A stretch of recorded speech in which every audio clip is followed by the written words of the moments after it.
ठीक है बेटा, स्टार्ट करते हैं आज का टॉपिक। तो क्या है, the classifications of magnetic materials. जो हमने इस पिछले लेक्चर के अंदर जो प्रॉपर्टी पढ़ी थी हमने किस किस की, ससेप्टिबिलिटी और परमेबिलिटी की जो प्रॉपर्टीज थी, उन सभी प्रॉपर्टीज का हम यह ज्ञान यूज करेंगे एक एक करके कि भाई हाँ किसका क्या बिहेव होता है। कितने टाइप के मटेरियल बताए थे आपको मैंने आपको 3 टाइप के मटेरियल बताए थे। एक मटेरियल था हमारे पास डाया, एक था पैरा और एक था फेरोमैग्नेटिक। तो तीनों को मैं बारी बारी से अलग अलग लिखता हूं यहाँ पे। सबसे पहले एक सीरियल नंबर क्वेश्चन डाल देते हैं, सीरियल नंबर। उसके बाद प्रॉपर्टीज, क्या प्रॉपर्टी है वो सभी, और प्रॉपर्टीज के बिहाफ पे तो उसको डिवाइड करेंगे हम एक एक करके, ठीक है। उसके बाद डायमैग्नेटिक सब्सटेंस, उसके बाद पैरामैग्नेटिक सब्सटेंस,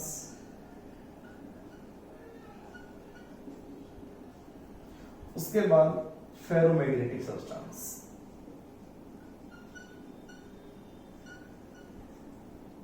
ठीक है,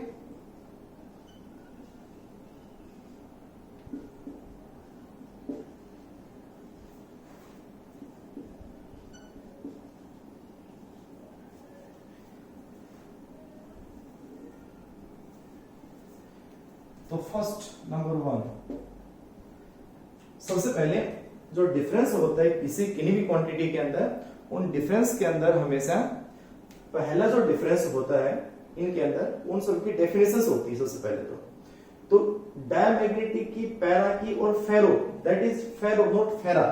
अभी डाया पैरा जैसे फेरा बोलते हैं, फेरो है ये। तो इन सभी की प्रॉपर्टीज में पहले डेफिनेशन क्या थी, what are the diamagnetic substance, those substances which are placed या which are when placed in magnetic field they are weakly magnetized।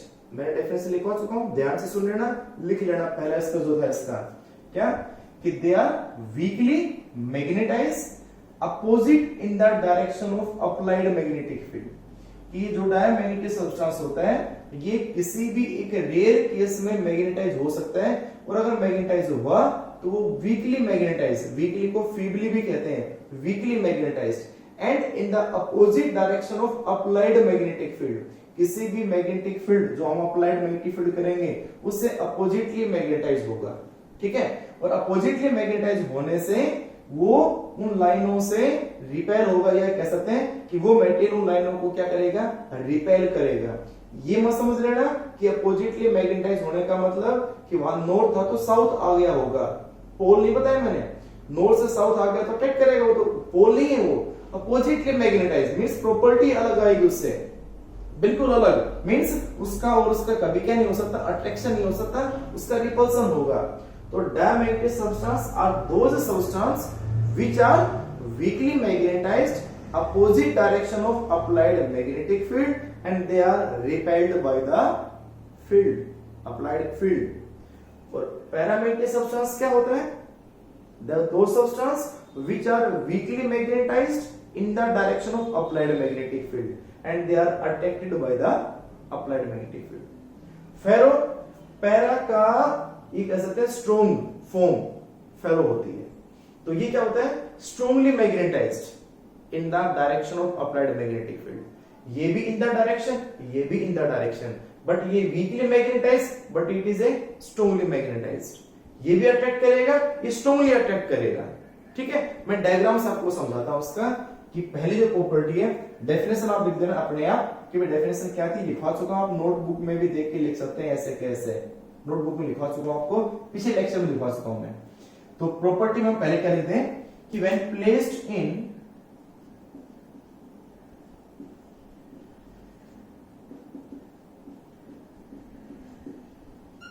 Uniform magnetic field. पहला फर्स्ट प्रॉपर्टी जो इसकी है कि अगर किसी भी डाया, पैरा और फेरो सब्सटेंस को, पैरा अगर उसको यूनिफॉर्म मैग्नेटिक फील्ड के अंदर रख दे तो क्या बिहेव होगा इन सभी का, एग्जाम में 100% आपको बोल सकता हूं, एग्जाम में ये जो प्रॉपर्टी लिखवा रहा हूं 7 से 8 प्रॉपर्टी, इनमें एक प्रॉपर्टी आपको जरूर मिलेगी, जरूर मिलेगी। आपको असाइनमेंट दिया था मैंने ऑब्जेक्टिव पेपर, उस पेपर में उठा लेना, उस पे 8 से 10 क्वेश्चन मिलेंगे इसके ऊपर। ये करने के बाद में उस पेपर को अगर तुम्हारे पास सेव हो तो उसको सोल्व जरूर करना। तो फर्स्ट प्रॉपर्टी क्या होगी भाई, देखो पहले क्या था कि मैग्नेटिक फील्ड लाइंस ऐसे पास हो रही थी, बनाना नहीं किसी को भी साथ साथ, ये मैग्नेटिक फील्ड लाइन ऐसे पास हो रही थी पहले। चलिए और स्पेस कम कर लें क्योंकि बहुत ज्यादा बड़ा सा चांद बनाना पड़ेगा हम। तो इन देखो लाइन में यहां भी, यहां सब जगह जब से स्टार्ट हो रही तब तक लास्ट तक इन सभी लाइनों में इक्वल सेपरेशन है और सभी के सभी लाइनें एक डायरेक्शन में जा रही है। तो ये मैग्नेटिक फील्ड लाइन क्या कहलाएगी, ये क्या रिप्रेजेंट करेंगे, यूनिफॉर्म मैग्नेटिक फील्ड को रिप्रेजेंट करेंगे, यूनिफॉर्म को। तो यहां भी लाइनें ऐसी थी, ये लाइन जा रही है ऐसे, यहां इसके अंदर भी ऐसे ही है। लेकिन क्या होगा अगर इसके अंदर इन लाइनों में एक डायमैग्नेटिक सब्सटेंस रख दूं, एक डायमैग्नेटिक सब्सटेंस रख दिया मैंने, ये सब्सटेंस रख दिया,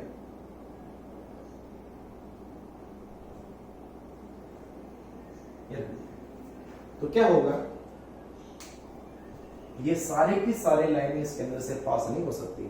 पहली बात बोली मैंने कि डायमैग्नेटिक सब्सटेंस या तो मैग्नेटाइज होगा ही नहीं, और अगर होगा तो बहुत ही कम, स्ट्रॉन्गली मैग्नेटाइज करने के बाद तो एक आध लाइन उसके अंदर से पास होंगी, बाकी लाइनें ये जो लाइन ये लाइन ये लाइन इसमें से पास नहीं होगी, ये सिर्फ रिपेल होगी। तो ये डायग्राम ऐसा बन जाएगा, ये डायग्राम बन जाएगा इस टाइप से कि ये हमारा एक सब्सटेंस है, डायमैग्नेटिक सब्सटेंस है, that are not a magnet, diamagnetic substance. तो इससे मैग्नेटिक फील्ड लाइंस ऐसे पास हो जाएंगी, ऐसे, ठीक है। तो क्या हुआ, ये किसका सिंबल देखो, पहले लाइन की सेपरेशन बराबर थी, अब यहां सेपरेशन ज्यादा है, यहां सेपरेशन कम है, इसका मतलब क्या हुआ देखो, रिपल्सन का सिंबल होता है। जहां लाइनों के बीच में सेपरेशन बढ़ जाए इसका मतलब क्या हुआ, उसने रिपेल किया है। तो इस डायमैग्नेटिक सब्सटेंस के कारण इन लाइनों के बीच में क्या है, रिपल्सन हुआ। तो ये मैग्नेटाइज तो हुआ है, कुछ तो इसका मैग्नेटिक फील्ड प्रॉपर्टी आई है। तो इसके अंदर जो मैग्नेटिक फील्ड यानी अप्लाइड मैग्नेटिक फील्ड तो किधर है, अप्लाइड मैग्नेटिक फील्ड तो इधर है, और ये मैग्नेटाइज जो हुआ है वो अपोजिटली मैग्नेटाइज हुआ है। एम का मतलब क्या है, मैग्नेटाइजेशन। आप इसको एम और इसको आई भी कह सकते हो। एम का मतलब आई, यहाँ पे आई का मतलब क्या था, इंटेंसिटी ऑफ मैग्नेटाइजेशन। उसमें दो लेटर, दो वर्ड एक जैसे नाम जैसे थे, एक तो था मैग्नेटाइजिंग फील्ड, एक था इंटेंसिटी ऑफ मैग्नेटाइजेशन। अच्छे समझाया था मैंने, इंटेंसिटी ऑफ मैग्नेटाइजेशन, ये इंटेंसिटी ऑफ मैग्नेटाइजेशन है। इसका मतलब कि ये कितना मैग्नेटाइज होगा और किधर मैग्नेटाइज होगा। और मैग्नेटाइजिंग फील्ड मींस अप्लाइड, कि वहां कितना आप अप्लाई कर रहे हो और अप्लाई करने से कितना वो मैग्नेटाइज होता है। तो ये अपोजिट में मैग्नेटाइज होगा और कम मैग्नेटाइज होगा।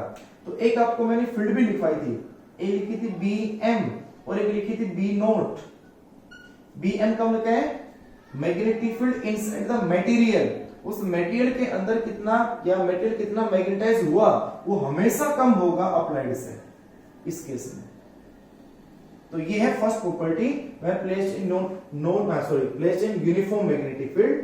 तो भाई अपोजिट मैग्नेटाइज हुआ, रिपल्सन हुआ, इनसाइड द मैग्नेटिक फील्ड उसके अंदर कम होगा एक्सटर्नल फील्ड से।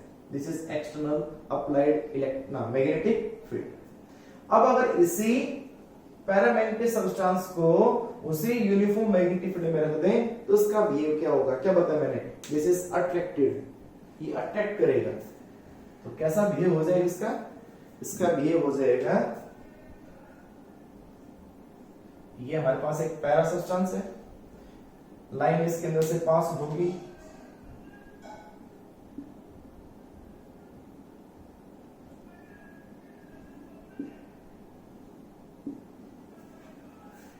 देखो ध्यान से क्या हुआ, यहां गैप ज्यादा, यहां ज्यादा, यहां गैप कम है। इसका मतलब ये लाइन ये लाइन ये लाइन तीनों आपस में क्या हुई, अट्रैक्ट।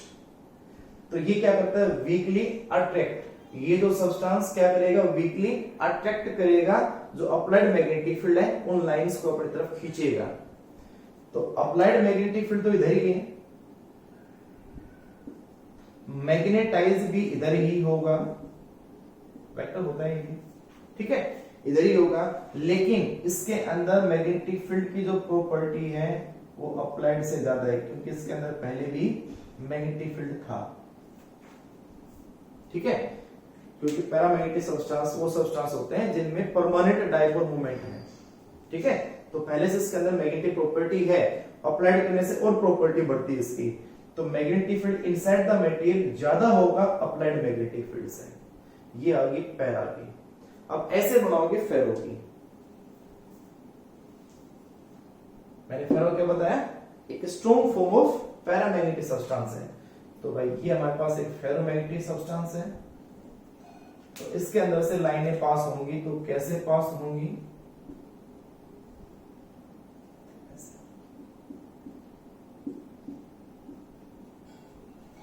अप्लाइड फील्ड किधर है, इधर ही है, मैग्नेटाइजिंग भी इधर ही होगा, लेकिन इसके अंदर जो मैग्नेटिक फील्ड होगा वो ग्रेटर देन होगा अप्लाइड से। ये प्रॉपर्टी होती है फेरोमैग्नेटिक सब्सटेंस की। फेरोमैग्नेटिक सब्सटेंस का एक एग्जांपल आपने प्रैक्टिकल एग्जांपल लिया है, जैसे हमने क्या लिया था, MCG, moving coil galvanometer. Moving coil galvanometer के अंदर जो कोयल होती है वो कोयल तो कॉपर की थी, और कोयल को किस पे वाउंड कर रखा था, वो थी कोर, किसकी कोर, आयरन की कोर, ठीक है, सॉफ्ट आयरन कोर।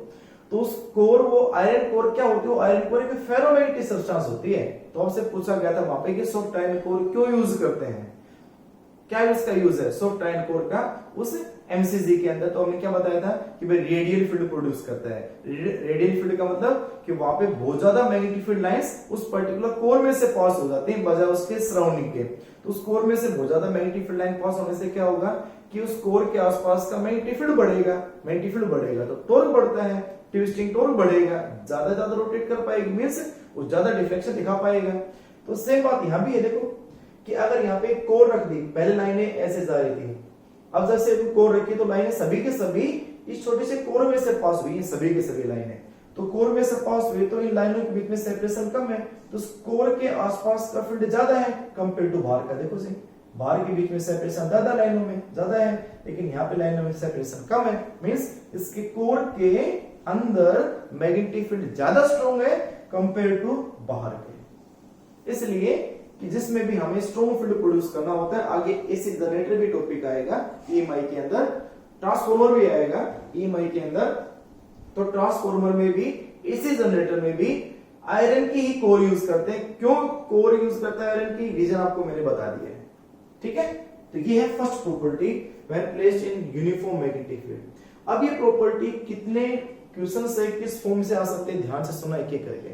पहला क्वेश्चन तो यही है कि भाई What are the behave of the dia, pair and the ferro when placed in uniform magnetic field। तो आपको ये डायग्राम ऐसे कैसे बनाना है, ठीक है। आप ये बना के दिखा सकते हो तो बहुत बढ़िया, लिख के दिखा सकते हो तो अच्छी बात है, नहीं तो कम से कम डायग्राम तो बनानी पड़ेगी। दूसरा क्वेश्चन, आपको क्वेश्चन देगा क्या, जैसे उसने बोला भाई एक सब्सटेंस है एल्यूमिनियम, एक सब्सटेंस है कॉपर, एक सब्सटेंस है निकल,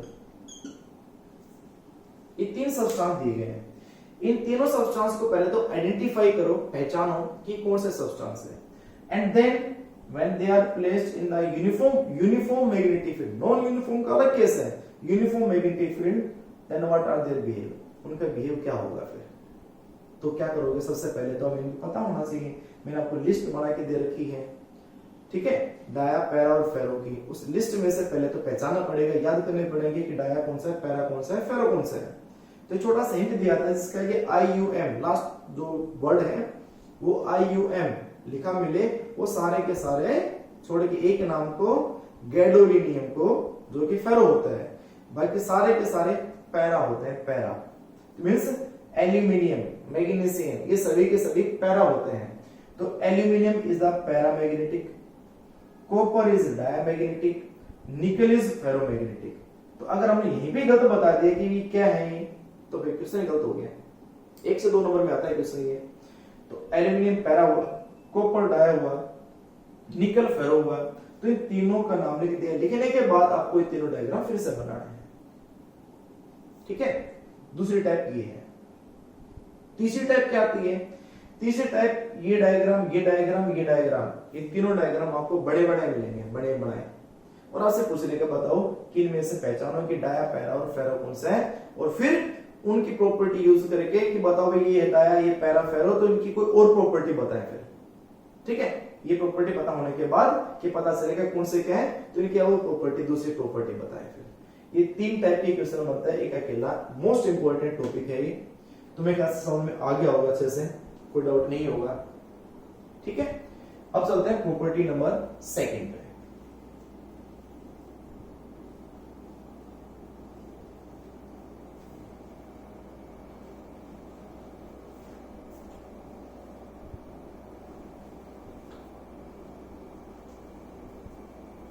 ठीक है, प्रॉपर्टी नंबर 2 क्या है? Property number 2, when placed in, पहले प्लेस था, अब सस्पेंड कर देते हैं। When suspended in uniform magnetic field, अगर उसको यूनिफॉर्म मैग्नेटिक फील्ड के अंदर सस्पेंड अगर कर देते हैं तो डाया का क्या होगा, पैरा का क्या होगा, फेरो का क्या होगा? लटका दो उसको, तो देखो क्या, डाया ये हो गया रिजिड स्पोर्ट, एक उससे हम लटका दी भाई हमने किसी भी एक सब्सटेंस को यहाँ पे, तो मान लो उसके पहले कोई पोजीशन हो सकती है, वो ऐसे हो सकता है मान लो, ठीक है। और जैसे ही आप यहाँ पे मैग्नेटिक फील्ड लाइंस यानी मैग्नेटिक फील्ड प्रोड्यूस करो या अप्लाइड करो, तो ये सब्सटेंस कैसे हो जाएगा, ये इसकी पोजीशन क्या हो जाएगी, इसकी ओरिएंटेशन क्या हो जाएगी, वो देखें। तो अगर ये डायमैग्नेटिक सब्सटेंस हुआ तो क्या होगा, it becomes perpendicular to magnetic field lines.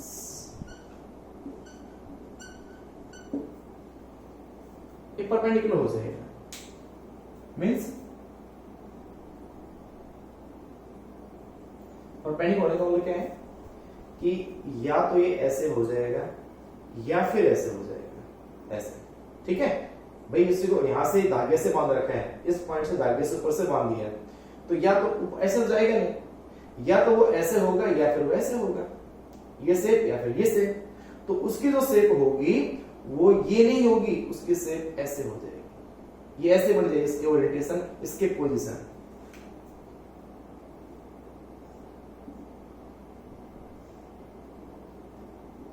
अभी डायग्राम बढ़ेगा कैसे, ये ऐसे नहीं, इधर बता रहा हूं मैं, ये ऐसे हो गया, ठीक है। उसमें से लाइनें पास हो जाएंगी, ये मैग्नेटिक फील्ड लाइंस पास हो रही है, ठीक है। एक बना के दिखा दो, दो दिखा दो, कैसे दिखा दो सर, ये मैग्नेटिक फील्ड लाइंस है, ठीक है। आप एक ही दिखा दो, सफिशिएंट है, ठीक है। हमें ये बताना था बस ओनली कि ये परपेंडिकुलर बन जाता है बस, ठीक है। ये अप्लाइड मैग्नेटिक फील्ड है। और अगर ये पैरा हुआ, पैरामैग्नेटिक सब्सटेंस, तो it becomes parallel,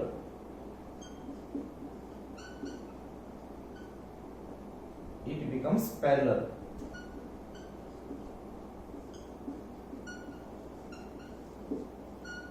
to applied magnetic field, means ये हो गया इसका रिजिड स्पॉट, वो इस तरह से इसके अंदर लाइनें पास हो जाएंगी,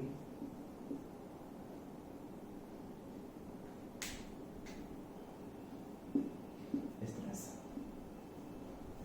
ठीक है। अब ये इस तरह हो जाएगा, पहले ये था, अब ये शेप हो जाएगी इसकी पैरामैग्नेटिक सब्सटेंस की। अब फेरो की क्या होगी, फेरो भी सेम ही होगी, फेरो ये बताया मैंने आपको, तो फेरो भी सेम ही आएगी,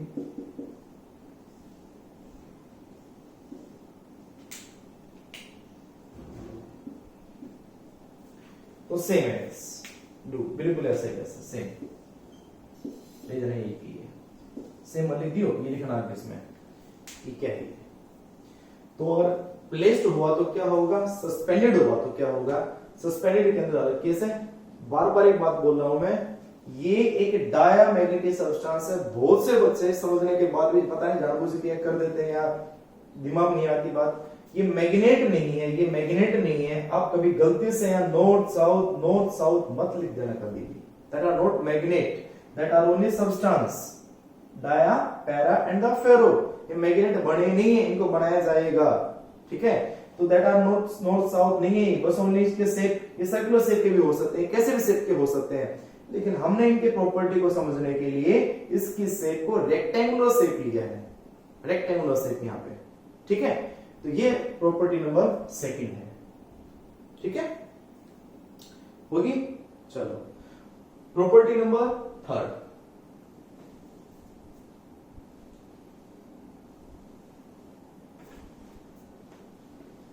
तो ये तो दोनों हो गए यूनिफॉर्म मैग्नेटिक फील्ड के अंदर प्लेस्ड एंड सस्पेंडेड। उसके बाद में प्रॉपर्टी नंबर आती है इसके नेक्स्ट, इसके अंदर इसको हम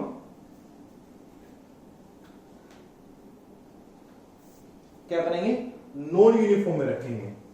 नंबर थर्ड,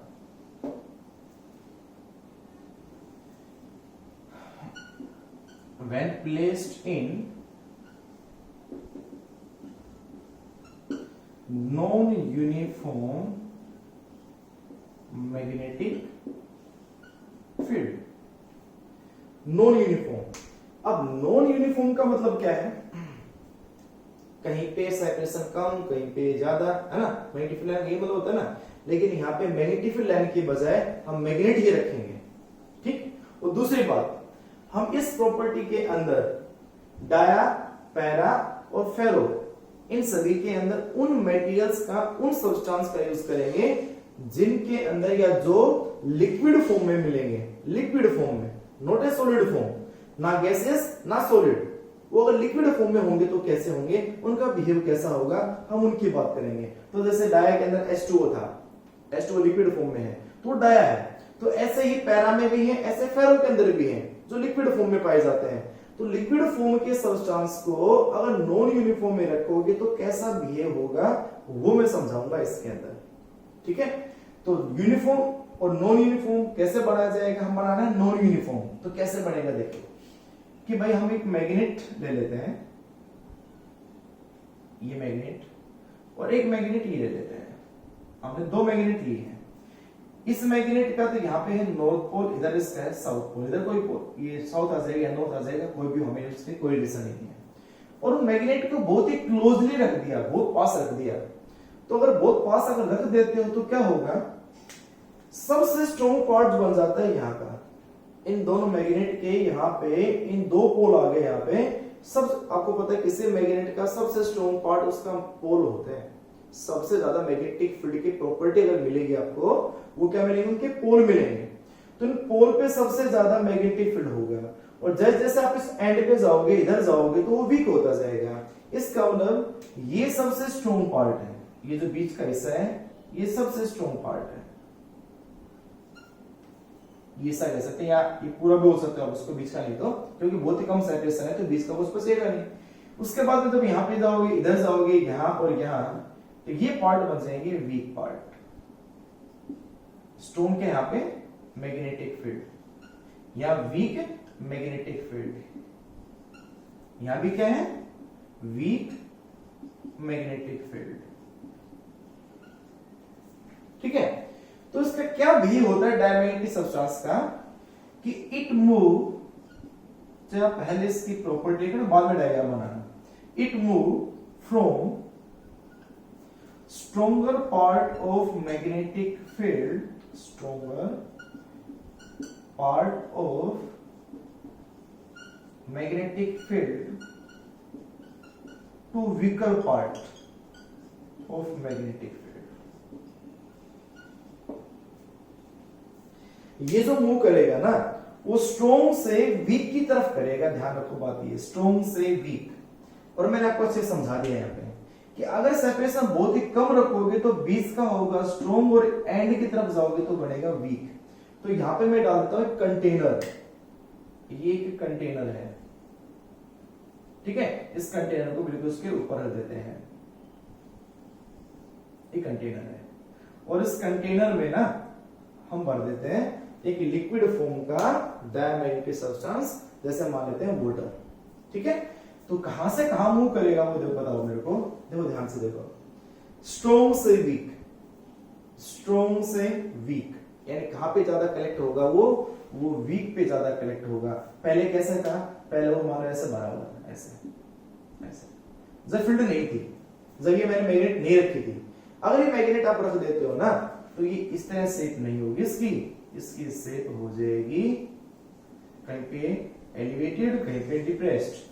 तो स्ट्रॉन्ग से वीक मींस यहां पे तो कम और इधर ज्यादा,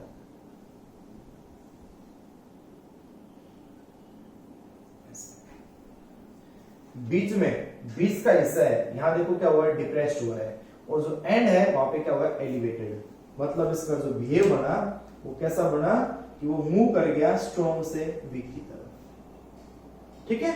तो कौन है, diamagnetic substance.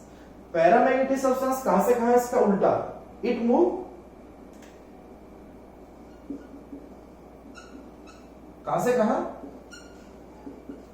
Week to strong. अच्छे से एक्सप्लेन कर लेना, जैसे मैंने लिखा है कि it move from the weaker part of the magnetic field to stronger part of, तो पूरा लिखना इसको अच्छे से, it move weaker from the weaker part of the magnetic field to stronger part, ठीक है। तो कहा जाएगा बेटा, देखो ध्यान से, तो बताओ, सबसे पहले तो बनाओ उसका, ये मैग्नेट होगी दो भाई, नॉर्थ एंड साउथ, तो बीच का तो स्ट्रॉन्ग है ही, ये कंटेनर हो गया, कहां से कहां जाएगा ये जाएगा वीक से स्ट्रॉन्ग, एक ही होता है ना,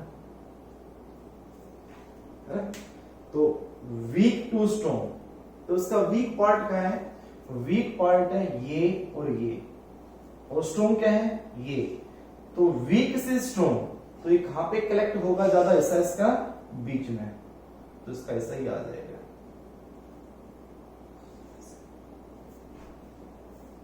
ठीक है। ये सारा है, अब तो बीच में कुछ नहीं है क्या, ये सारा है ये,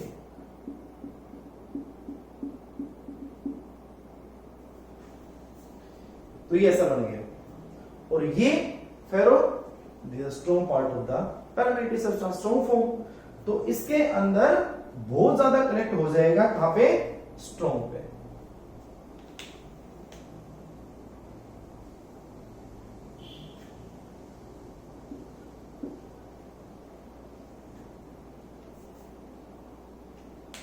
ये हो जाएगा इस तरह से,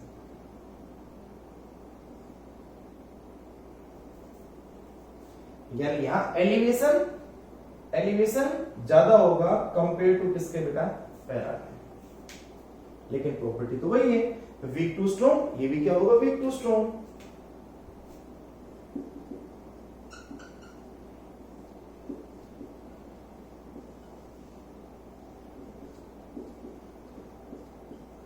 week to strong part of magnetic field, ठीक है। तो ये प्रॉपर्टी है नंबर 3, हम इसके अंदर एक और बताएंगे, ठीक है, एक सेकेंड।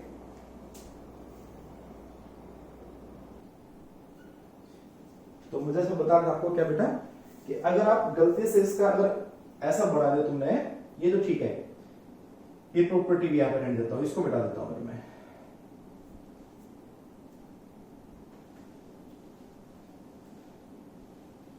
एक बना के दिखा देता हूं कि हो सकता है हम रैंडमली बना दें, हो सकता हम तो सही बना के आए थे, गलत ऐसे कर दिया।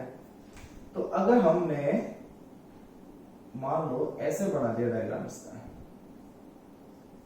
इस तरह से, ठीक है, ये इसका नॉर्थ पोल, ये इसका साउथ पोल, और ये कंटेनर रख दिया हमने।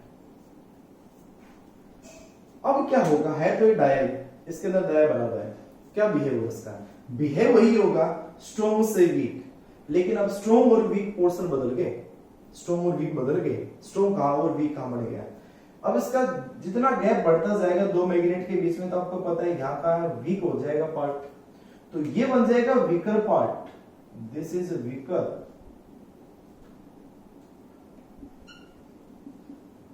ये वीकर है, और ये जो पोल हो गए एक तरह से ये हो जाएंगे स्ट्रॉन्गर। कहां से कहां मूव करेगा, स्ट्रॉन्ग से वीक, मीन्स कहां से कहां, इस स्ट्रॉन्ग से लेकर यहां वीक।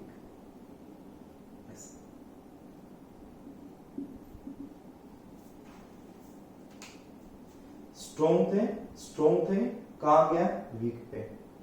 तो कैसा बिहेव हुआ, जैसा कि पैरा है, लेकिन आप बोले तो पैरा बनेगा, पैरा नहीं बना है, तो ये डायल, लेकिन यहां अलग स्ट्रॉन्ग जगह है, यहां अलग स्ट्रॉन्ग जगह है, जगह इन पोजीशन चेंज होगी। तो अगर मान लो आप गलती से बना के आ गए ना ऐसा, तो ये कंप्लीट गलत हो जाएगा। अब हम तो से बना के ऐसे जैसे दे दो, नहीं ये गलत है,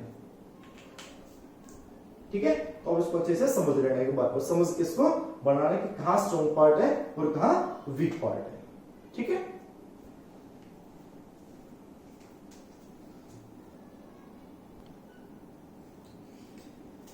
इसी प्रॉपर्टी में एक और डायग्राम बना सकते हो आप नॉन यूनिफॉर्म फील्ड का। जैसे हमारे पास एक यू शेप ट्यूब है,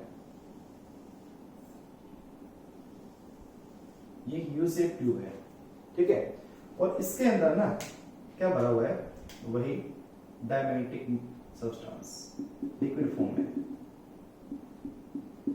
और आपको पता है हमेशा लेवल सेम रहेगा अगर जब तक कुछ उसमें एक्सटर्नल इफेक्ट नहीं होगा, ठीक है। तो अब क्या होगा इसके अंदर, अब तक तो बिल्कुल दोनों लेवल तो ये है और ये दोनों सेम होंगे हमेशा, आपको पता है। तो लेकिन जब एक्सटर्नल फील्ड यहाँ पे मैग्नेटिक फील्ड आप यहाँ पे अप्लाइड करोगे इस जगह पे, किसी पोर्शन मान लो से यहाँ कर देता हूं मैं कि यहाँ पे एक नॉर्थ और यहाँ पे एक साउथ, एक मैग्नेटिक फील्ड यहाँ पे अप्लाइड कर दी मैंने, ठीक है। ये मैग्नेट लगा दी मैंने दो साइड में, तो इस जगह पे मैग्नेटिक फील्ड है, इस सारी जगह पे कोई मैग्नेटिक फील्ड नहीं है, तो क्या होगा, अब इसमें कहां से कहां मूव करेगा, स्ट्रॉन्ग से वीक। तो ये जो हिस्सा हुआ ये तो हो गया स्ट्रॉन्गर पार्ट मैग्नेटिक फील्ड का, ये जो हिस्सा आ गया ये तो,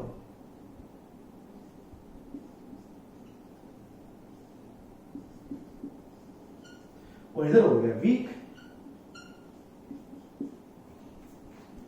तो कहां से कहां जाएंगे, स्ट्रॉन्ग से वीक। तो लिक्विड यहां से मूव करके इधर होगा, यानी यहां डिप्रेस्ड होगा और यहां एलिवेटेड होगा, ये इस तरह से बन जाएगा,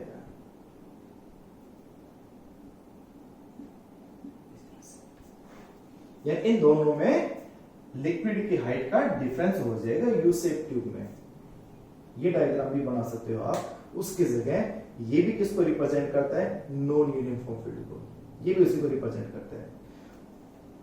और अगर ये पैरामैग्नेटिक सब्सटेंस हुआ यू शेप ट्यूब का, उसके अंदर पैरामैग्नेटिक सब्सटेंस डाल दे तो उल्टा हो जाएगा,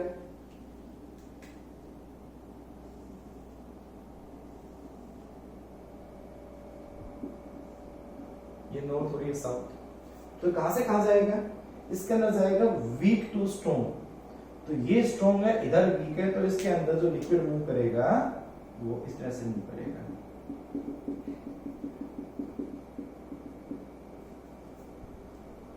ये वीक टू स्ट्रॉन्ग जाएगा, ठीक है।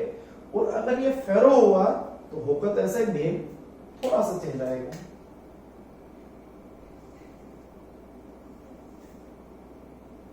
ठीक है। यही कहीं लगा दो आप, ये मैग्नेट लगा दी मैंने, इधर जगह नहीं भाई, देख लीजिए ये लगा दी मैंने। तो क्या होगा, यहाँ डिफरेंस ज्यादा हो जाएगा, जितना डिफरेंस इसमें देखो कितना हाइट का डिफरेंस है, इतना हाइट का डिफरेंस है, के बाद इसमें हाइट का डिफरेंस और ज्यादा होगा, इसमें स्ट्रॉन्गली मूव करता है ना, तो हाइट का डिफरेंस और ज्यादा आएगा, मूव करेगा भाई सिंगल से नॉर्थ साउथ मूव करेगा, वीक टू स्ट्रॉन्ग ही, ये भी वीक टू स्ट्रॉन्ग, लेकिन इसमें ज्यादा एलिवेट में से ज्यादा हाइट होगी, यानी ज्यादा ऊपर जाएगा इसके अंदर। राइज करेगा लिक्विड। तो ये डिफरेंस भी, ये प्रॉपर्टी भी नंबर 3 ही है। अगर नॉन यूनिफॉर्म रखते हो तो आप इसको ऐसे भी बना सकते हैं, ठीक है। चलो उसके बाद next property number 4, property number 4 पे चलते हैं। तो क्या होगा, डायग्राम बना लिया होगा आपने, बाकी स्क्रीनशॉट ले लिया करो, नहीं वीडियो में देख के बना लेना। नेक्स्ट नंबर 4 क्या है भाई, तो प्लेस्ड यूनिफॉर्म हो गया, सस्पेंड यूनिफॉर्म हो गया, यूनिफॉर्म और नॉन यूनिफॉर्म में प्लेस्ड हो गया। नंबर 4 आती है इसकी परमेबिलिटी। परमेबिलिटी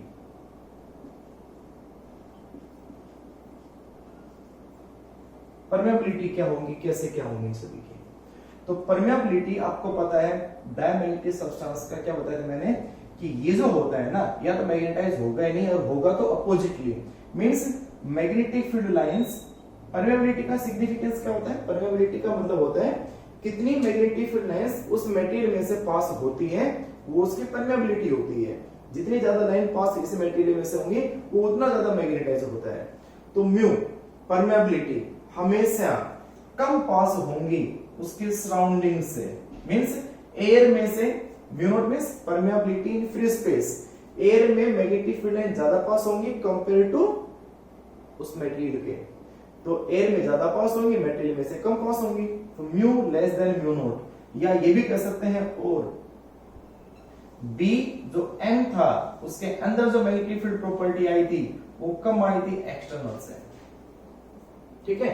और रिलेटिव परमेबिलिटी अगर आप इसे में करना चाहो, रिलेटिव परमेबिलिटी म्यू आर, तो वो म्यू आर क्या बनेगा, म्यू आर जो होता है वो होता है mu by mu naught, mu by mu naught. तो अगर म्यू म्यू नोट से कम है, ये कम है, ये ज्यादा है, तो आपको पता है यहां पे जो म्यू आर होगा वो लेस देन 1 होगा, लेस देन 1 होगा।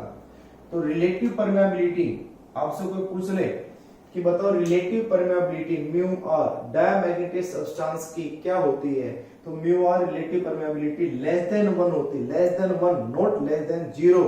लेस देन 1 का मतलब पॉजिटिव है, that is small positive, small positive,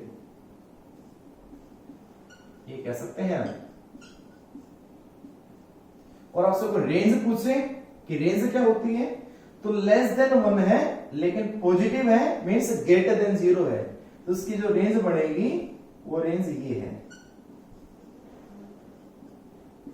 ये रेंज है, ये बता सकते हो वैल्यू, और ये इसकी रेंज, ये 0 से तो ज्यादा और 1 से कम। This is relative permeability of the diamagnetic substance, ठीक है। तो अगर किसी की वैल्यू लेस देन 1 होती है, इसका मतलब वो अपोजिटली मैग्नेटाइज है, ये आप लगा सकते हो idea. Opposite magnetic field line होगी, अपोजिटली मैग्नेटाइज होगा अप्लाइड से। चलो पैरा के अंदर आपको बताया था कि बीएम ज्यादा था, मींस उस मैग्नेटिक सब्सटेंस के अंदर उसमें ज्यादा पास होंगी बजाय वैक्यूम के। उसके बाद magnetic field property means BM ज्यादा होगा बी नोट से। म्यू आर की वैल्यू जो आएगी, रेशियो होता है म्यू बाय म्यू नोट से, वो ग्रेटर देन 1 होगी, ठीक है। इसका मतलब इसकी रेंज कहां से कहां तक होगी, इसकी रेंज होती है 1 से 2 के बीच में, बहुत ज्यादा नहीं होती इसकी रेंज भी, 1 से 2 के बीच में, मींस ये 1 से 2 ज्यादा होगी और 2 से कम होगी म्यू आर की वैल्यू। किसके लिए, पैरामैग्नेटिक सब्सटेंस के लिए। बात करते हैं फेरोमैग्नेटिक सब्सटेंस की। फेरोमैग्नेटिक सब्सटेंस की म्यू जो थी वो बहुत ज्यादा थी, देखा था हमने, बहुत ज्यादा मैग्नेटाइज हो जाता है, तो उसका जो परमेबिलिटी होगी वो भी बहुत ज्यादा होगी, ठीक है। तो जिसकी परमेबिलिटी कह सकते हो ग्रेटर देन 1, मतलब जो 2 से भी ज्यादा हो, 2 तक तो कौन आ गया पैरा, जिसकी 2 से भी ज्यादा होगी वो कौन आ जाएगा फेरो। तो ये कौन सी प्रॉपर्टी है, ये प्रॉपर्टी है परमेबिलिटी, कि क्या भी होता है अगर हम उसके अंदर या उसके आसपास फील्ड प्रोड्यूस करेंगे तो उसके अंदर से लाइनें पास कितनी होंगी, ज्यादा होंगी, क्या होगा। रिलेटिव परमेबिलिटी कितनी आएगी, इसकी स्मॉल पॉजिटिव होती है, कम वैल्यू होती है 0 से 1 के बीच में, 1 से 2 के बीच में, और ग्रेटर देन 1। और इसी प्रॉपर्टी के बिहाफ पे अगली प्रॉपर्टी है ससेप्टिबिलिटी। ठीक है, कौन सी है, ससेप्टिबिलिटी। तो इसका फिजिकल सिग्निफिकेंस होता है कि कितनी मैग्नेटिक लाइन पास होती है किसी मीडियम में से। और ससेप्टिबिलिटी का मैंने आपको मीनिंग बताया था कि कोई सब्सटेंस कितना इजीली मैग्नेटाइज होता है, इजीली मैग्नेटाइज, अगर उसको मैग्नेटिक फील्ड में रख देते हो तो जिसका ससेप्टिबिलिटी ज्यादा होगा वो उतना ही इजीली मैग्नेटाइज हो सकता है। ठीक है ना, तो सबसे ज्यादा इजीली मैग्नेटाइज कौन हो सकता है, सबको पता है, फेरो हो सकता है। तो अब चलते हैं बात ससेप्टिबिलिटी की, ये बात याद रखना, इसकी काम आएगी हमारी। एक बार नीचे ले देता हूं मैं, नंबर 5 ससेप्टिबिलिटी।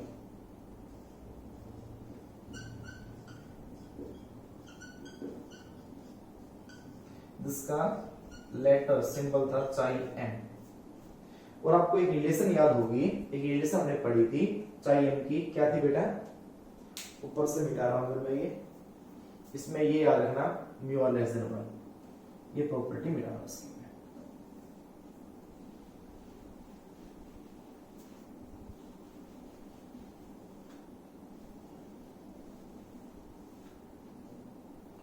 तो बताओ, इसकी रिलेशन थी क्या कि म्यू आर जो था ना, म्यू आर वो था 1 प्लस चाई एम, जिसका मैंने डेरिवेशन करवाया था। तो यहां से चाई एम कितना आएगा, चाई एम हो जाएगा म्यू आर माइनस 1 आएगा ना। इसी के जस्ट बाद ये लिख लिया। तो इससे हम निकाल सकते हैं चाई एम की रेंज वैल्यू निकालो। जो म्यू आर लेस देन 1 है, 0 से ज्यादा और 1 से कम, तो अब बताओ इसकी ससेप्टिबिलिटी क्या होगी। तो भाई कम से कम 0, कम से कम 0। तो अगर मैं 0 रख दूं म्यू आर की जगह, तो चाई एम माइनस 1 हो गया। इसका मतलब चाई एम की जो मिनिमम से मिनिमम वैल्यू है वो माइनस 1 होगी। अब म्यू आर की ज्यादा से ज्यादा कितनी मान ली हमने, 1 मान ली, तो इसको 1 रख दो, तो 1 माइनस 1 क्या बनेगी, 0। इसका मतलब इसकी ससेप्टिबिलिटी 0 से -1, 0 से -1। तो इसका मतलब ये कह सकते हैं ना कि हमेशा इसकी ससेप्टिबिलिटी 1 जो मानी है, जब मैंने लास्ट केस माना है, इसकी ससेप्टिबिलिटी ऑलवेज लेस देन 0 कह सकते हैं, ये नहीं कह सकते नेगेटिव। इसकी हमेशा क्या मिलेगी, नेगेटिव, स्मॉल नेगेटिव कह सकते हैं, small and negative, small negative मिलेगी इसकी वैल्यू। तो इसकी रेंज क्या बनेगी, इसकी रेंज हो जाएगी 0 से भी कम, ठीक है, और -1 से ज्यादा, ये इसकी रेंज है। किसी भी मैग्नेटिक सब्सटेंस की परमेबिलिटी नेगेटिव नहीं होती, ससेप्टिबिलिटी नेगेटिव है, ससेप्टिबिलिटी। तो ससेप्टिबिलिटी नेगेटिव किसकी है, ओनली डाया की, याद रखना बात है। इसके बाद में क्वेश्चन कराऊं उसका आपको। फिर आते हैं बात पैरामैग्नेटिक सब्सटेंस की।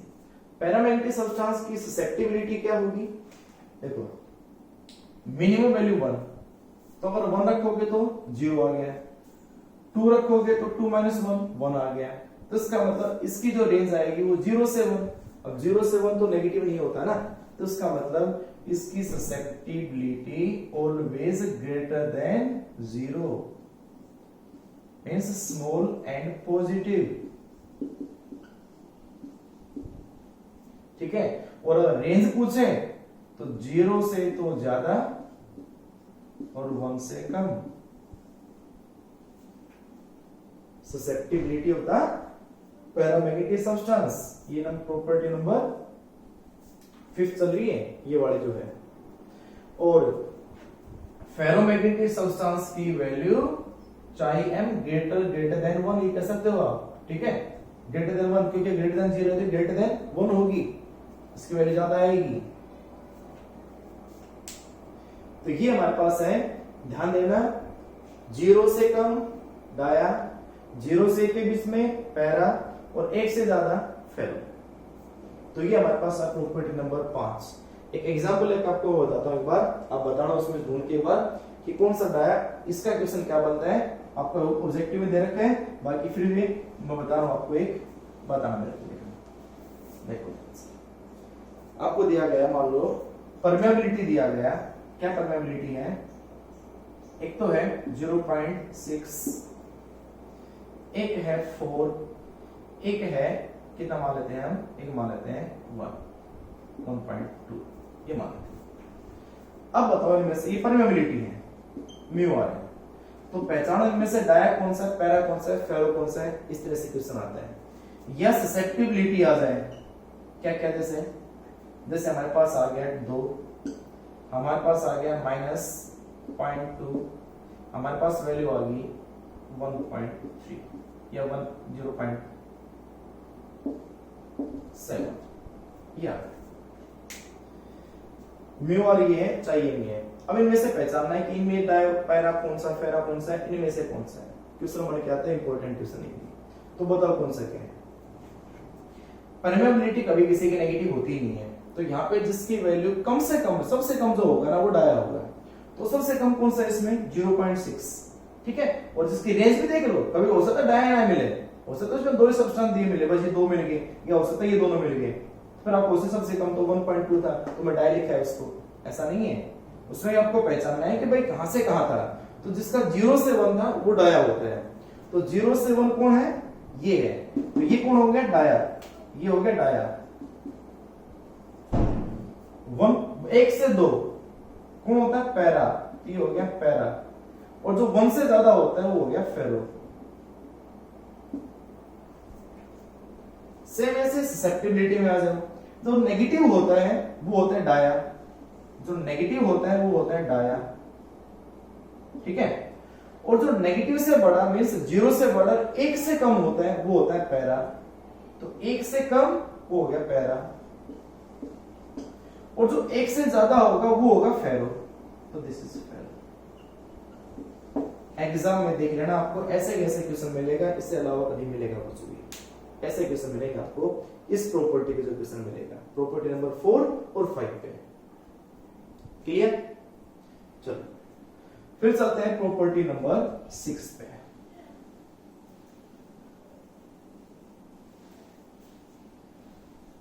प्रॉपर्टी नंबर 6,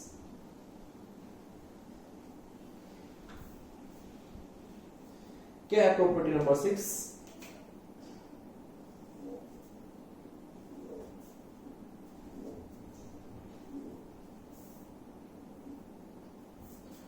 प्रॉपर्टी नंबर 6 है, आपसे कोई पूछे बताओ इनका डाइपोल मूवमेंट की बात कर ले। Dipole movement,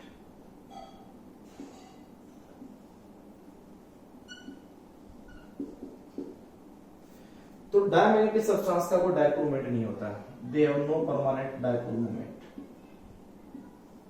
no permanent dipole movement. इन दोनों का परमानेंट होता है, they have permanent dipole movement.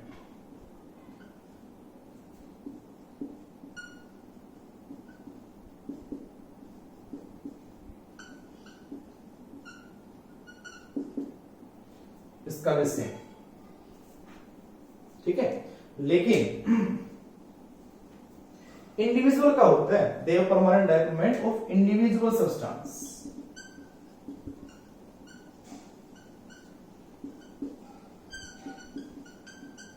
इसका भी इंडिविजुअल होता है, लेकिन इनके सब्सटेंस का सेम इलेक्ट्रिक फील्ड वाला टॉपिक पोलराइजेशन जो हमने पढ़ा था, थोड़ा बता दूं कि जैसे मान लो ये हमारे पास है, तो इसके अंदर अगर मैग्नेटिक फील्ड नहीं हुआ ना तो रैंडमली ओरिएंटेड होते हैं इसके भी ऐसे।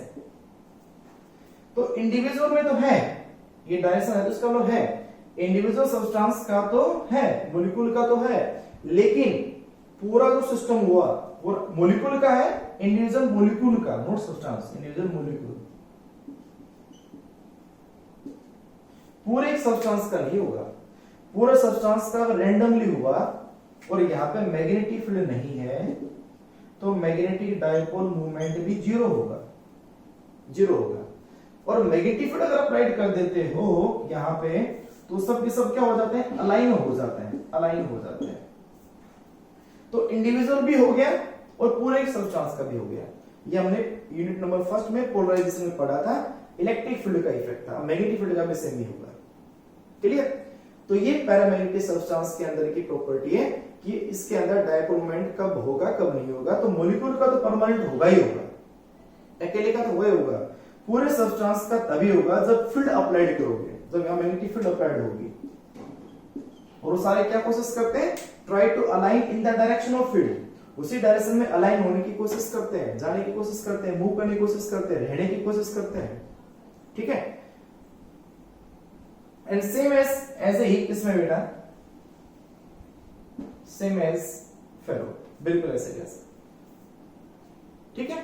चलो उसके बाद नेक्स्ट, इसके अंदर की जो मैग्नेटाइजेशन वो किसके कारण होता है, नंबर 7 प्रॉपर्टी। ये हो गया प्रॉपर्टी नंबर 7।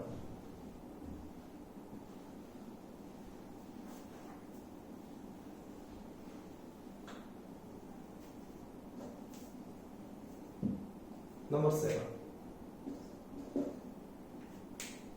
एक सेकेंड।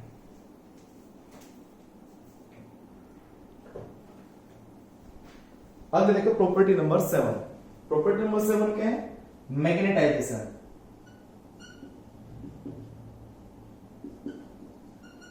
सीरियल नंबर आगे पीछे कोई भी हो सकता है, उससे कोई फर्क नहीं पड़ना। डायमैग्नेटिक सब्सटेंस मैग्नेटाइज क्यों होते हैं, किस कारण होते हैं? तो ये मैग्नेटाइज होते हैं due to orbital motion of electrons. ये कुछ एक थ्योरेटिकल है, इनको ऐसे ही याद करें, orbital motion of electrons.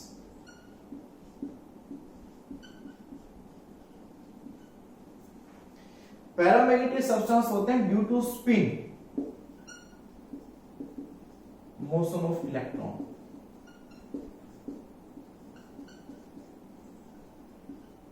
Orbital में स्पिन में आप डिफरेंस जानते होंगे अच्छे से। ऑर्बिटल मींस सर्कुलर, न्यूक्लियस के अराउंड घूमना, और स्पिन मींस अपने ही एक पॉइंट के अबाउट रोटेट करना, स्पिन मोशन है। और फेरोमैग्नेटिक सब्सटेंस होता है due to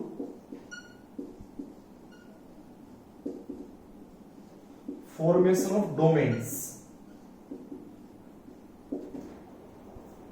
due to formation of domains, domains की फॉर्मेशन के कारण।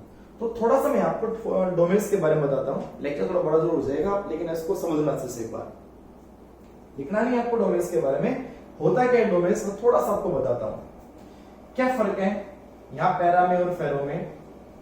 तो डोमेन्स क्या है बेटा, डोमेन्स एक तरह से स्पेस होते हैं, रीजन होते हैं, जगह होते हैं। जैसे मैंने एक सब्सटेंस को इस तरह से 4 पार्ट में डिवाइड कर दिया, तो 1 2 3 4 डोमेन्स यहां पे हैं। यहां मैग्नेटिक फील्ड नहीं है, या मैग्नेटिक फील्ड 0 है, 0 है यहां पे। तो इस डोमेन्स में क्या है बेटा कि यहां पे जो मॉलिक्यूल्स हैं इसमें देखो डायपोल मोमेंट यहां सब क्या होगा, आपको बाद मैंने बताया कि पैरा और फेरो में सभी का क्या होता है, डायपोल मोमेंट होता है, इंडिविजुअल मॉलिक्यूल का डायपोल मोमेंट होता है।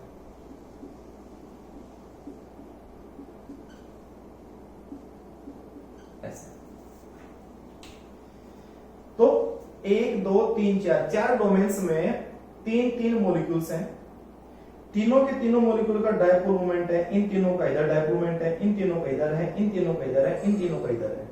तो आप बताओ हर एक डोमेन का अपना डायपोल मोमेंट है या नहीं है?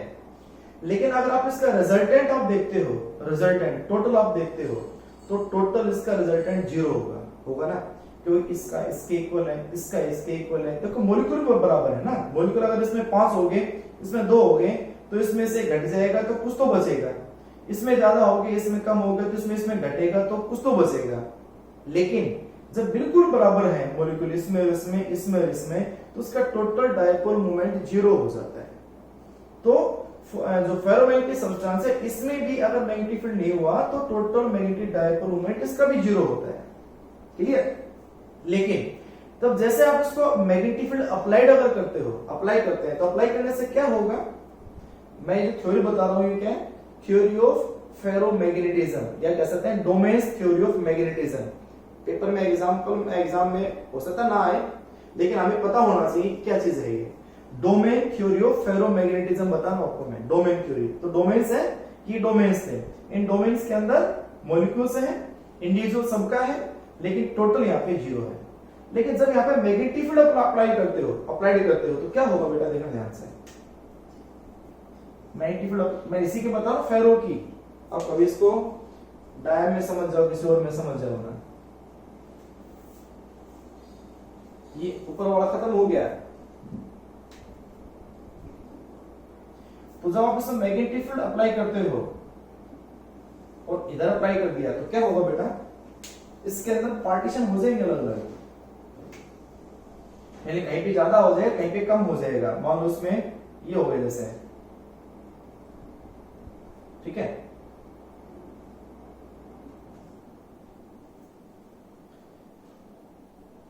और 1 2 3 4 पार्ट हो गए, ठीक है, 4 पार्ट हो गए। कैसे बना सकता है उसको, तो देखो अब इसमें से सबसे ज्यादा जगह ये है, ये कम है, ये कम है, तो आप इसको और कर सकते हो उसी वजह से, ठीक है, रहने दो।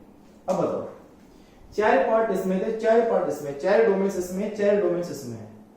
तो जैसे आप अप्लाइड मैग्नेटिक फील्ड करोगे तो ज्यादातर मॉलिक्यूल्स की डायरेक्शन तो फील्ड की डाउन हो जाएगी, और जिसको जगह ज्यादा मिली है तो यहां मॉलिक्यूल भी ज्यादा हो जाएंगे। यहां मॉलिक्यूल्स कम हो जाएंगे, इसको सबसे कम करो, सबसे कम करो उसको, क्योंकि जो अपोजिट होगा ना वो सबसे कम वाला होगा। इसको सबसे कम जगह दो, ऐसे कर दो, ऐसे, तो ये जगह सबसे कम है। तो जो सबसे कम जगह है उसके अंदर सबसे कम मॉलिक्यूल, यानी कम से कम मॉलिक्यूल बचेंगे जो अपोजिट होंगे उससे, ये बना देता हूं। ज्यादातर मॉलिक्यूल तो उसी डायरेक्शन में होंगे, ज्यादातर मॉलिक्यूल तो फील्ड की डायरेक्शन में होंगे, और ऐसे बहुत ही कम मॉलिक्यूल है जो अपोजिटली चलेंगे।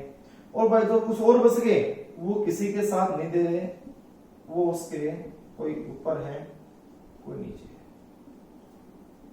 मतलब हम ये सिंपल सा पॉलिटिक्स से समझ सकते हो, राजनीति से समझ सकते हो उसको। क्या चीज कि अगर हम क्या करें कि भाई हम एक सत्ता बना ले, बीजेपी वाले सत्ता वाले बात होगी, तो यहाँ क्या है, जो साथ देंगे वो तो इधर होंगे, उसी के बीजेपी वाले जो होंगे वो तो सारे साथ होंगे उसके। तो ये हमारे पास एक लीडर हो गया उसका, उसके साथ हो गए सारे के सारे। ये हो गए विपक्ष, बहुत ही मामूली सा ना के बराबर है। और ये जो ऐसे हैं जो ना तो उसका अपोज कर रहे ना उसका सपोर्ट कर रहे, वो दोनों ये हैं। तो भाई ये तो ना अपोजिट है ना उसका सपोर्ट कर रहे हैं, कुछ नहीं कर रहे, बस ये ऊपर ये नीचे, इसके अपोजिट नहीं है, इसके साथ में नहीं दे रहे। तो भाई जो नहीं दे रहे साथ, उनके लिए बराबर जगह देखो दे रखे हैं। जो हमारे पास अपोजिटली है वो बिल्कुल कम है। तो सेम डोमेन्स की बात है कि इसके अंदर आप बताओ, अगर मैग्नेटिक फील्ड नहीं था तो टोटल 0 है, मैग्नेटिक फील्ड हुआ तो 1 2 3 4 5 6 में से एक अपोजिट है, तो नेट तो बचा, कितना बचा 5। अगर ये आपस में दूसरे को कैंसिल कर भी देंगे तो भी मैग्नेटिक डायपोल मोमेंट बचेगा और इधर बचेगा। तो इसमें जो मैग्नेटिज्म आता है वो डोमेन्स के कारण आता है कि ज्यादातर मॉलिक्यूल्स उस डोमेन के अंदर अलाइन रहेंगे, उसी जगह के उसी डायरेक्शन में रहेंगे जिधर मैग्नेटिक फील्ड है, ठीक है। और अगर मैग्नेटिक फील्ड अप्लाइड करने के बाद दोबारा हटा भी देते हो तो कुछ एक मॉलिक्यूल फिर भी उसी डायरेक्शन में जरूर रहेंगे जिधर मैग्नेटिक फील्ड थी पहले, तो मैग्नेटिज्म रहेगा इसका, ठीक है। तो ये होगी प्रॉपर्टी नंबर 7। प्रॉपर्टी नंबर 8 पे आ जाते हैं। क्या है प्रॉपर्टी नंबर 8?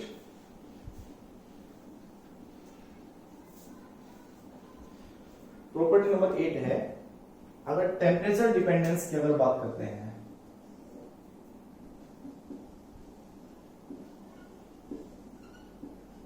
टेम्परेचर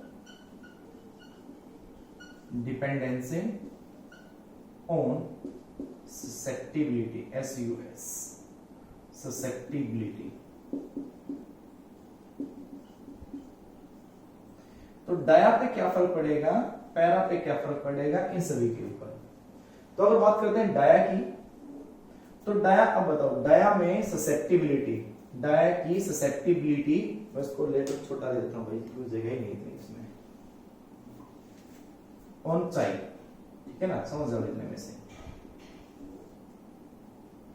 ठीक है। चाई एम पे क्या फर्क पड़ेगा, हमें पता है, हमें डायमैग्नेटिक सब्सटेंस की जो चाई होती है वो नेगेटिव होती है ना। अब डिपेंडेंसी क्या है, डिपेंडेंसी ये है, इसके ससेप्टिबिलिटी पे टेम्परेचर का कोई फर्क नहीं पड़ता, लेकिन इसके ससेप्टिबिलिटी नेगेटिव होती है, इसलिए इसका ग्राफ नेगेटिव में बना दिया। टेम्परेचर लगातार बढ़ता जाएगा, उसकी ससेप्टिबिलिटी चेंज नहीं होगी। मैंने फिर बता रहा हूं, ससेप्टिबिलिटी का फिजिकल मीनिंग सीधा सा है कि कितना वो इजीली मैग्नेटाइज होता है, क्या उसके मैग्नेटिक प्रॉपर्टी इरेज होती है, क्या उसकी मैग्नेटिक प्रॉपर्टी बढ़ती है टेम्परेचर बढ़ने से। तो टेम्परेचर बढ़ने से इसकी मैग्नेटिक प्रॉपर्टी पे कोई फर्क नहीं पड़ा, इजीली मैग्नेटाइज होना क्या कुछ फर्क होगा ही इसके ऊपर। तो क्लियर। अब बात करते हैं पैरामैग्नेटिक सब्सटेंस की। पैरामैग्नेटिक सब्सटेंस को अगर आप क्या करो, वो मैग्नेटाइज हो चुका है मान लो, और अगर आप उसको गर्म कर रहे हो, उसको टेम्परेचर, इसको हीट दे रहे हो, तो उसकी मैग्नेटिक प्रॉपर्टी कम होती चली जाएगी। याद रखना बात ये, अगर हमारे पास एक मैग्नेट है, पैरामैग्नेटिक सब्सटेंस है, उसके अंदर मैग्नेटिक प्रॉपर्टी आ चुकी है, और अगर आप उसको हीट करते हो, गर्म करते हो ना, तो उसकी मैग्नेटिक प्रॉपर्टी कम होती चली जाएगी, ठीक है। यानी उसको इजीली मैग्नेटाइज करना मुश्किल होगा, वो इजीली मैग्नेटाइज नहीं होगा दोबारा से अगर टेम्परेचर बढ़ा रहे हो तो अगर वहां पे टेम्परेचर कम रखते हो, जितना टेम्परेचर कम रखोगे उसके सराउंडिंग का वो इजीली मैग्नेटाइज होता चला जाएगा, ठीक है ना। तो टेम्परेचर बढ़ाओगे तो मुश्किल से मैग्नेटाइज होगा, डिफिकल्टी होगी मैग्नेटाइज करने में। तो आपको क्या करना है, वहां पे टेम्परेचर कम करते चले जाना है ताकि वो इजीली मैग्नेटाइज हो सके। तो टेम्परेचर का ससेप्टिबिलिटी के इनवर्स है। फेरोमैग्नेटिक में भी ऐसा ही है, कुछ थोड़ा सा चेंज है।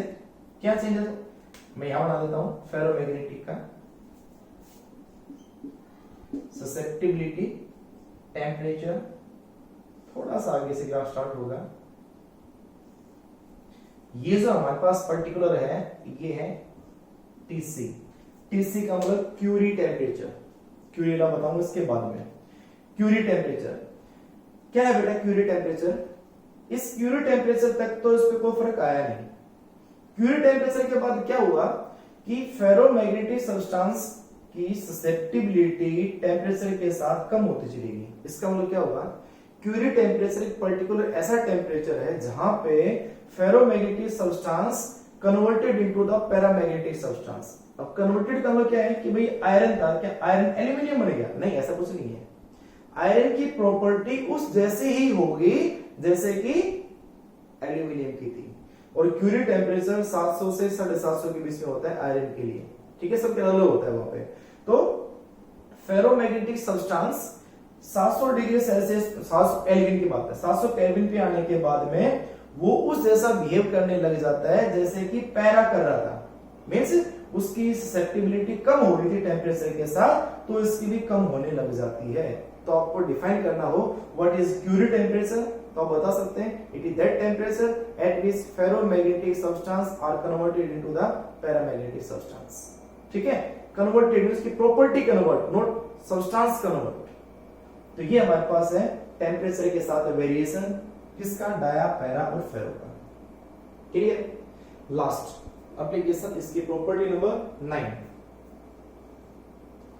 इंटेंसिटी का वेरिएशन। इंटेंसिटी ऑफ कौन सा, magnetization with magnetizing force, IH curve, IH graph या कर्व कह सकते हो। I का मतलब और S का मतलब कोई कंफ्यूजन तो नहीं है, मैंने आपको उस डेफिनेशन में समझा तो दिया था, वैसे फिर से बता देता हूं आपको, 1 मिनट लगेगी। I का मतलब होता है इंटेंसिटी ऑफ मैग्नेटाइजेशन, मतलब कि कोई मटेरियल कितना मैग्नेटाइज होगा। H इज मैग्नेटाइजिंग फोर्स या मैग्नेटाइजिंग फील्ड, कितना वहां फील्ड प्रोड्यूस करने से। ये है अप्लाइड फील्ड, और ये क्या है, मटेरियल के अंदर जो फील्ड आएगा वो, कि भाई कितना मैग्नेटाइजिंग फील्ड प्रोड्यूस करें, कितना मैग्नेटिक फील्ड वहां पे लगाएं कि कितना वो मैग्नेटाइज होगा। तो this is the property of the material and this is the property of magnetic field. तो कितना फील्ड प्रोड्यूस करने से कितना उसके अंदर फील्ड आता है वो कर्व होता है आई एच कर्व। ठीक है, तो ग्राफ कैसा बनेगा अब बताओ मेरे को। आई और एच अगर मैं डिवाइड करता हूं, आई बाई एच को डिवाइड करते हैं, तो अब मैंने आपको डेफिनेशन बताया था ससेप्टिबिलिटी की, आई बाई एच चाहिए होता है। तो अगर डिवाइड करते हैं तो स्लोप इसका आई ओवर एच का स्लोप किसको रिप्रेजेंट करेगा, ससेप्टिबिलिटी को। Slope of I H curve give चाहिए। तो डायमैग्नेटिक सब्सटेंस का स्लोप कैसा होना चाहिए, नेगेटिव, क्योंकि इसकी डायमैग्नेटिक सब्सटेंस की ससेप्टिबिलिटी क्या होती है, नेगेटिव होती है।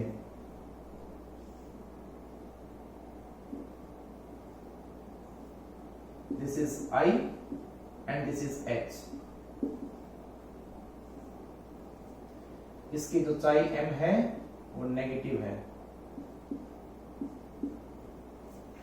तो ये जो स्लोप है, क्लियर, ये बनेगा इसका। किसके बात करते हैं, पैरा की। पैरा का पॉजिटिव होता है लेकिन कम होता है,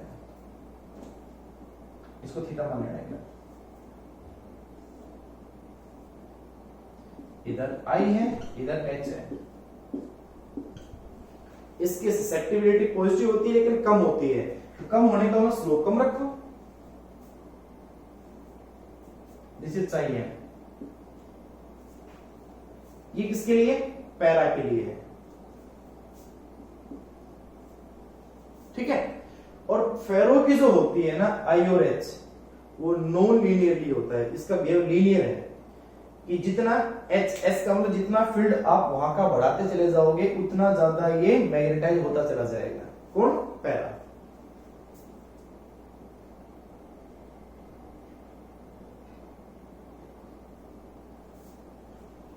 ठीक है, ये होता चला जाएगा। उसके बाद आती है फेरोमैग्नेटिक सब्सटेंस। फेरोमैग्नेटिक सब्सटेंस का सबसे अलग बिहेव होता है, सबसे अलग बिहेव।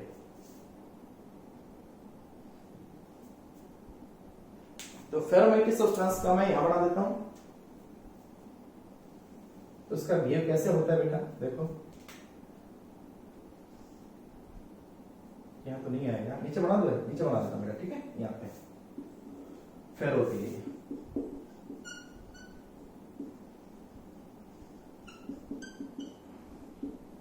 तो उसका बिहेव नॉन लीनियर बिहेव होता है बेटा। इधर हो गया I, इधर हो गया H,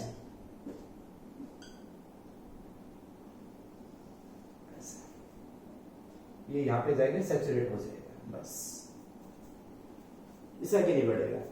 तो पहले I या S ज्यादा बढ़ा, I कम बढ़ा, फिर उसके बाद में कुछ एक लीनियर हो गया, यहां से लेकर यहां तक कैसा है, लीनियर है। उसके बाद ये कांस्टेंट हो गया।